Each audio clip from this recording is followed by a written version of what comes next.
Thanks, Lauren. My name is Fiona O'Malley. I am the CEO of Turn to Me. Turn to Me is a national mental health charity, and we run all of our services online, which means that anyone on the island of Ireland can access our services. We offer up to 6 free counselling sessions to adults living in Ireland. We also offer free and unlimited support groups on anxiety, grief, depression, and relationship issues. We have some seasonal support groups. So, for example, coming up to the Leaving Cert, we have a support group on Leaving Cert stress. Around Christmas time, we have the Christmas Blues support group sessions, because actually Christmas time we see the highest demand for our services. I suppose other services that we offer would be a free meditation program. We offer free unlimited meditation. They're available on our website, they're available on Spotify, and they're also available on YouTube. We also have a service called a Thought Catcher service. It's like an online mood diary. So someone can log into their account with Turn to Me, they can post about how they're feeling, and that's a private mood diary. So the only person that can see what their thoughts are is the client themselves. Some people between counselling sessions find this really helpful, and then they can refer back to thoughts that they have had during counselling sessions as well. And then I suppose a bit of a background about Turn to Me. Turn to Me was founded by Oisín and Diarmuid Scollard, who very tragically lost their brother Cormac to suicide. And they knew that Cormac had presented himself to his local ER. He was turned away. They knew he had presented himself to his local GP. He was turned away. So when he passed away, when they went into his laptop, they saw that his final searches online were things like Free Mental Health Services Ireland, Mental Health Services Ireland, no waiting lists. So as I'm sure you can imagine, that re-traumatized the family again. They were incredibly frustrated with the system. This was back 2003. Ireland is obviously a very different country now for mental health services, but still not good enough. They wanted to really change the offerings of mental health services in Ireland, and they set up Turn to Me. So as I said, Turn to Me offers up to 6 free counselling sessions to adults living in Ireland. We also offer free and unlimited support groups. We also offer paid counselling sessions. What that means is if someone can afford to pay for counselling sessions, we'd ask them to pay for them so we can keep the slots for people who can't afford them free. But then people also sometimes want a 7th, 8th, 9th, 10th, 11th. They want a long-term counselling solution. And we were getting a lot of feedback from our users saying, I'm happy to pay for counselling sessions. I've built up a rapport with my therapist. I've done all this work with my therapist. I don't want to move on to another service or to another therapist. But at the time when I joined the organisation almost 3 years ago now, when I joined, there was no paid or long-term counselling sessions. So that's a change that I made. I said, look, we'll offer the initial 6 free counselling sessions. Unfortunately, we don't have the financial capacity to offer more than that. But if people do want long-term counselling services, we can offer them, but people will need to pay for them. And that service has been quite popular. But the average amount of counselling sessions, which is a nationwide typical figure as well, the average amount of counselling sessions that people would use with us would be 4 counselling sessions. So that's also a national average, with other charities that offer counselling sessions as well. So thankfully, the vast majority of people that we work with would only need the 6 or less than the 6 counselling services. I suppose another thing that we would do is we would sometimes offer school talks to secondary schools. We don't offer school talks to primary schools at the moment, but we do offer school talks to secondary schools. We would usually, if schools get in touch with us, we would usually recommend that we would speak to either Leaving Cert students or that we would speak to Junior Cert students, and we can give them the tools to prepare mentally for the exams, whilst keeping their anxiety levels low. So that's, I suppose, a big spiel about Turn to Me and the services we offer. We help around 10,000 adults every year. And since we were founded. We've helped 130,000 adults living in Ireland. And as I say, that target for 10,000 adults every year, we've met it comfortably. So yeah, it's a great organization. Like every organization, we're quite busy. We are a very small team. Like I always call us a small but mighty team. We have at the moment 110 counsellors working with us. But our core staff, we only have four core staff, including myself. We have a part-time marketing and fundraising executive. So she supports me and she does a little bit of admin for our clinical manager. So there's myself, I'm the CEO. We have part-time marketing and fundraising support, who also does a little bit of admin. And then we have a clinical manager. She oversees all the clinical side. And then we have another full-time psychotherapist. So yeah, four in total, but we're a very small but mighty team. And I suppose even though we don't directly, help the 10,000 adults every year, I suppose, working with for an organization that delivers that kind of output, we punch way above our weight, and that's something I'm very, very proud of. And then another thing, I suppose, another unique selling point to the organization is that we don't have waiting lists. So someone can immediately avail of our free meditation program. That's all pre-recorded. It's on Spotify, YouTube, and on our website as well. So they can use that immediately. They can also sign up for a support group and on the same day attend that support group. And then when someone creates an account with us, they can log on and see immediately the counselling sessions that are available online. They don't have to wait a couple of months. I know a lot of the reports on mental health waiting lists, for example, the CAMS, recent CAMS reports showed that some waiting lists for mental health services are 18 months. I think 18 days is a long time for someone to wait. Obviously, the CAMS services are fantastic, and I know they're run off their feet. But our turnaround between someone booking a counselling session and turning up for that initial counselling session is 3 to 5 working days. So it's quite a rapid turnaround. And then in the interim, we do have all those services, the meditation, the support groups, then the thought catcher. They're all available immediately for a client to use. But then I suppose it's great that when someone logs into to their account on our website and they see immediately the counselling slots that are available to them, because a lot of research will show that people who they have high anxiety levels, and then when they see what's available to them, and once they had booked that counselling service, before they'd actually attend the counselling service, once they have booked the counselling service, those anxiety levels come down. And I suppose that's because they know at that stage that help is coming, help is on the way, and that that in itself might give a bit of peace of mind. So that's, I suppose, an overview about Turn to Me, the services we offer. And I should just mention as well, I know I had apologized to Lauren, but apologies for being late. I know initially it was meant to be at 11, and I had radio interviews this morning, which had to push this meeting out. So really do apologize about being late this morning. But if anyone has any questions for me, or I suppose another thing I should mention as well is that we are early intervention. So because we are an online platform, we are not an appropriate platform or support for someone who is self-harming. We're not an appropriate platform for someone who has suicidal ideation or who is actively suicidal. We do have an escalation process in place. What does that mean? That means if we have a counsellor and a client says that they are experiencing suicidal ideation, they will escalate that immediately to our clinical manager, and she will immediately alert the blue light services, i.e. the Gardaí, if they are a danger to themselves or to others. And part of our terms and conditions are when someone signs up to use our services that they consent to any escalation process that we have in place.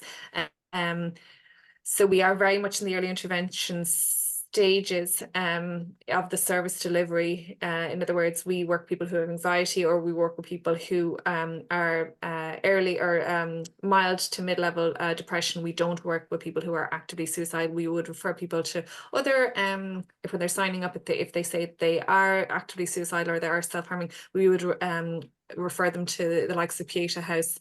Pieta House is a brilliant charities. I'm sure everyone is aware, but they wouldn't work in the early intervention stage. They would work people who are actively suicidal, who are bereaved by suicide.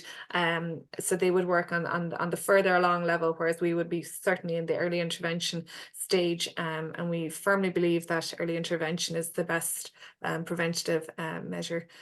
So if anyone has any questions for me, I'd be very happy to answer them. Thanks, Fiona. That's a great overview of the service and very detailed. You know, it's very thorough. Excuse me. So one of the things that you said there was that it's Turn to Me our early intervention. So you're not a crisis support, and it's similar to ourselves as well. We would describe ourselves similarly.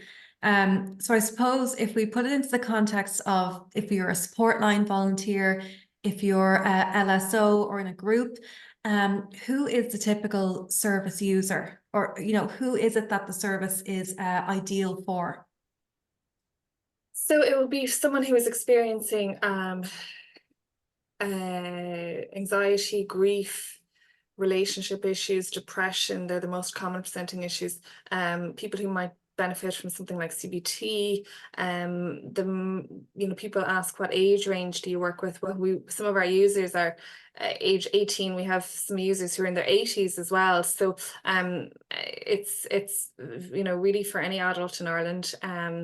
But the common presenting issues always every single year on year, the most common presenting issue is anxiety. The second most common presenting issue is depression, and the most common presenting stresses would be things like college strains, familial strains, work strains, financial worries.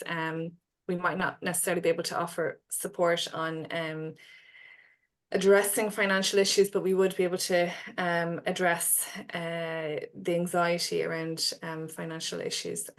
So we're a very broad church. We do help people with a lot of various issues, which can be very, very powerful, I suppose. Like you guys, we cater to a broad range of issues and a broad range of clients as well.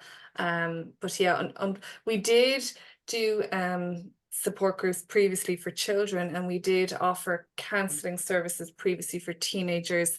Unfortunately, the funding wasn't extended for that. We did get that funding as part of a Sláinte Care project, but I am knocking on some doors, hoping to reintroduce the support groups for children from the ages of 12 upwards. So hopefully we'll be able to reintroduce that service soon, because we do see certainly the need for that.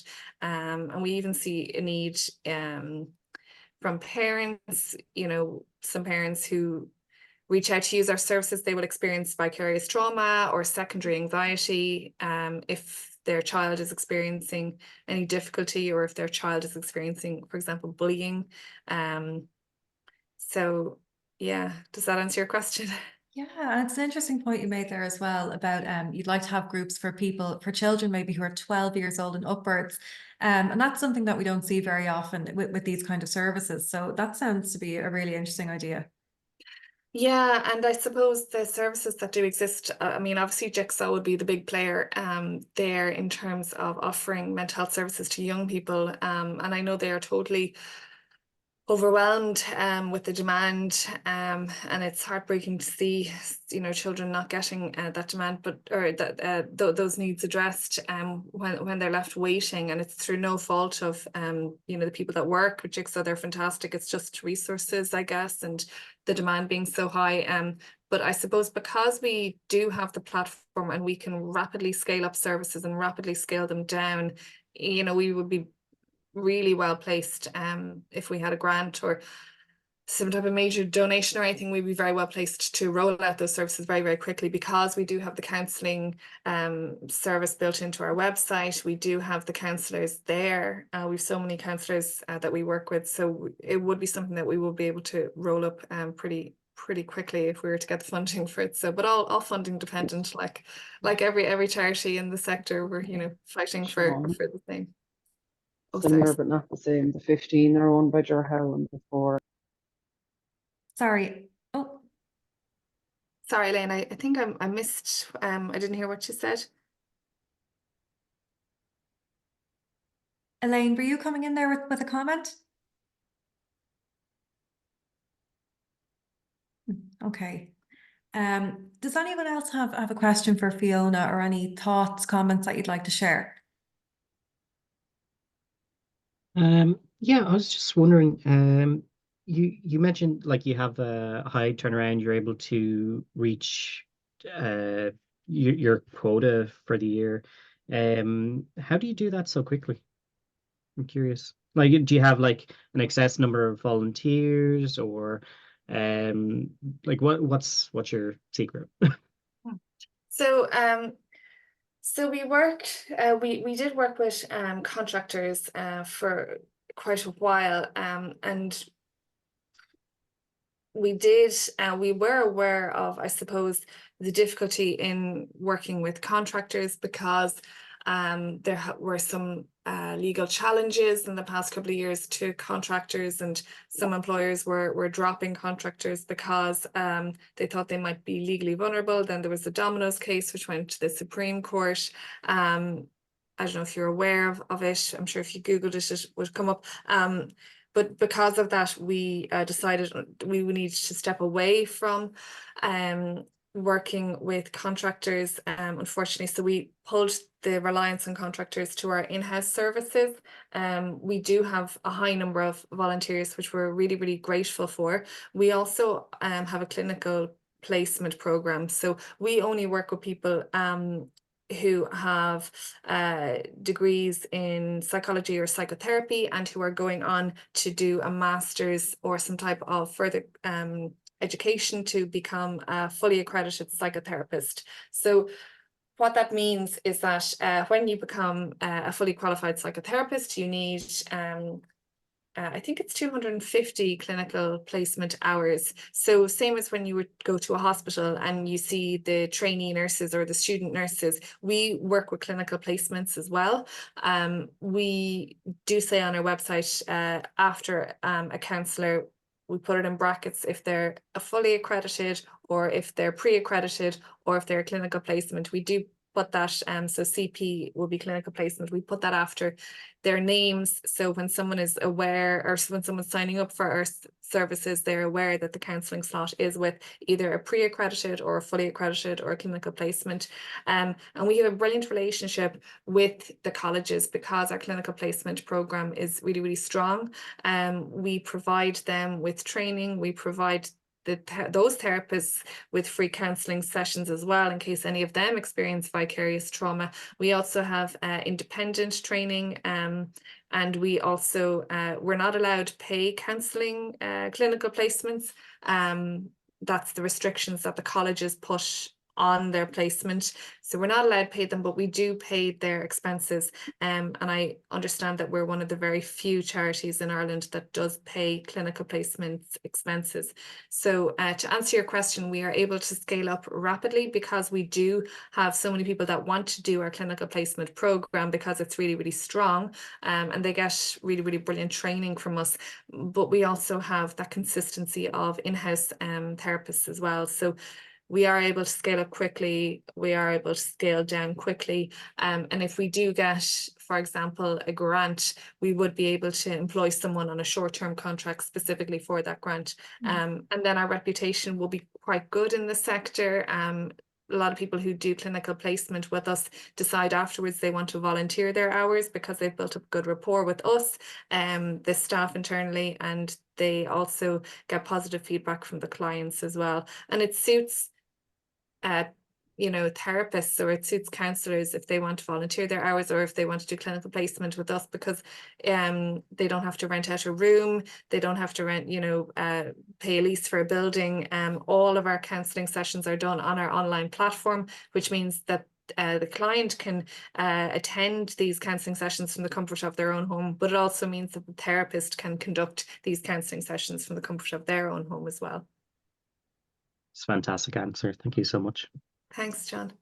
Actually, does that include not face to face, like online webcams, or is it just text through the platform? Yeah, it's a great question. So we do offer like all of our counselling sessions are done via a video format, and we do offer the chat format as well. And when I started, like, the chat format There's still around maybe 15% of all counselling sessions are done via a chat format. And you know, initially this kind of, when I started, I thought, does anyone even use this chat function? Surely the video function is far more popular, and it is far more popular, but the need is still there for the chat function for a couple of different reasons. And I'll tell you why. The first, some people are nonverbal. So we do also cater for people who are deaf and people who are autistic or who are selectively mute.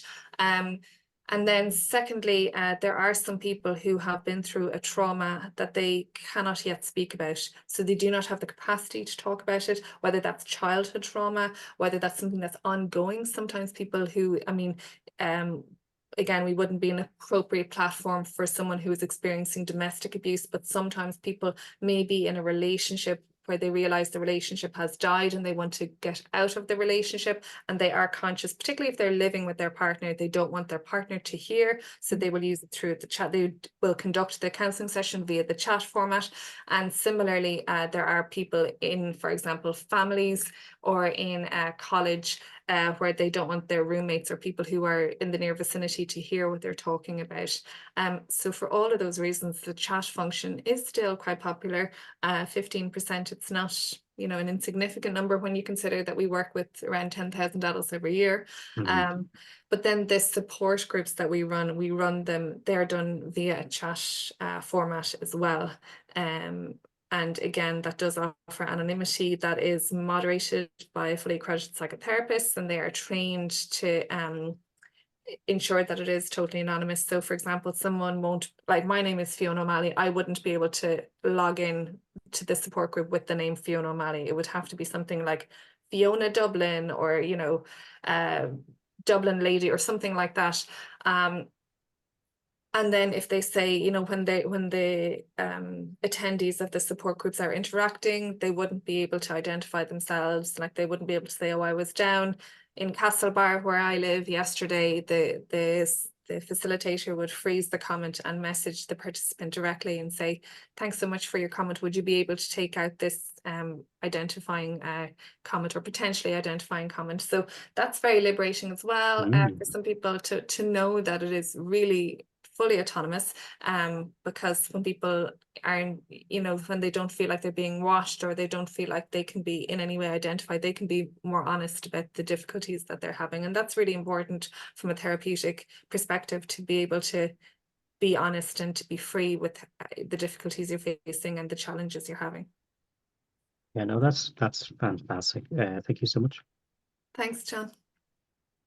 Yeah, it's really excellent. And you've really adapted to kind of like contemporary needs as well for mental health, with the way things are now. And definitely, I think the small but mighty description is really apt, that there's so much variety in turn to me.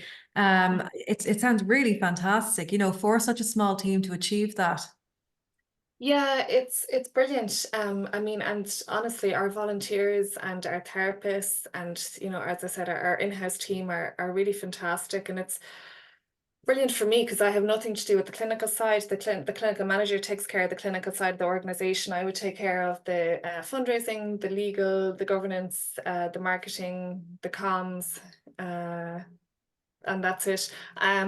And yes, so I have nothing to do with the clinical side, but it's brilliant for me to be able to hand over to such a competent team. And the only thing that I will hear about is an escalation, and they're very, very rare, thank goodness, the escalations that we have, and we react as quickly as possible. So it is something we take great pride in, and I suppose because we work so well and we offer such fantastic training to the clinical placements, we are in such a privileged position that some people, after they finish their clinical placement, say, I want to volunteer my hours, I want to keep supporting you guys. That's a fantastic benefit for us. And the bottom line, like, our main priority is to help as many people as possible. Very small budget, but when we have that level of camaraderie and that level of support within the staff and the volunteers, we are able to deliver those sessions, and we are able to punch way above our weight. Okay, fantastic, Fiona. Thank you. And do we have any other questions there or comments? Oh, my only comment is it's Yeah. absolutely amazing what you're doing. And goodness, I mean, out of such a tragic, beginning, and what's grown out of that through the work of the Schollard brothers is absolutely wonderful. And many a time, I volunteer on the support line, and I would have, signposted, turned to me, and had no idea what an amazing support organization I was signposting to people too. So thank you. It's been a real education, and it's just so, yeah, thank you so much for all you're doing. And yeah, thank you. No, well, thank you. And as I say, sometimes it breaks my heart when, even though, we do have so many people, like, I'm so keen to grow the organization, and particularly, I kind of touched upon it there. Like, I really, really would love to, roll out counseling sessions and support groups to young people. Fortunately, we're just not there yet, but that is, a priority of me on a personal level, on priority of the board, and a priority of the co-founders. And when you work in the charity sector, it's always about trying to do the maximum amount of good for the maximum amount of people with the resources. It's oftentimes limited that you have. But as I say, our volunteers are just absolutely fantastic. They're really, really amazing. And without them, it sounds like I'm accepting an Oscar speech now, or accepting an Oscar award, but without the volunteers, we really would not be able to do what we do to the standards that we do. And all these kind of people coming together in a beautiful sense of camaraderie, and helping as many people as we do. And I certainly know the impact of people who are very generous with their time. So just thanks on behalf of the sector to you guys for volunteering your time, because it really does make such a difference. And we see firsthand the testimonies of I don't want to get emotional now, but we see firsthand the testimonies of people who use our services and who would be in the place they are today were it not for our services, would be in a much darker place. So just, yeah, thanks to you guys for volunteering to the sector, because in Ireland the services that are supported, or that are part of the National Office for Suicide Prevention, we really do rely on each other as well for even signposting. And it's fantastic to live in Ireland and to be in a country where people are so kind and so altruistic and so giving with their time. So on behalf of everyone who works in the sector, thanks to you guys as well for your work and for the volunteering.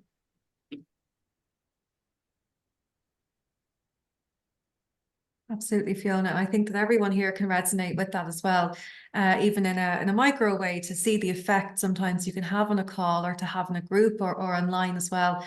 It's a privilege, to be in this position, to be able to listen to people who are willing to be vulnerable with you and make an impact.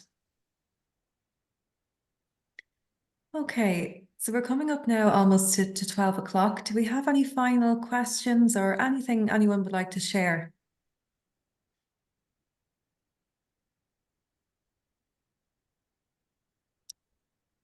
Okay, so I think that might wrap it up then. So Fiona, thank you so much for joining us. It's been a real pleasure to have you, and so informative. Like Jean, Turn to Me as an organization I am familiar with, but I didn't really know the extent of what it is that you do. In particular, what stood out to me are the seasonal groups. I think that's such a fantastic idea, and so important. Is there any final comments that you'd like to add, or anything you'd like to leave us with? No, just thanks so much for your time. It was really lovely meeting you all, and these are fantastic initiatives, actually, because that's one of the things that a lot of the reports, I'm sure Lauren is very aware of them, but a lot of reports would describe in the charity sector in Ireland that charities need to be more collaborative with each other and telling each other about the services that they do. So just thank you for the opportunity to speak to you all. Thanks so much for your time, and thanks to Lauren for setting up this call. It's been really, really helpful, and sorry again for having to push it back earlier today. That's okay, Fiona. It's been an absolute pleasure to have you. Thank you for giving your time today as well. No problem. See you later. Thanks a million. All right. Bye. Take care. Thank you.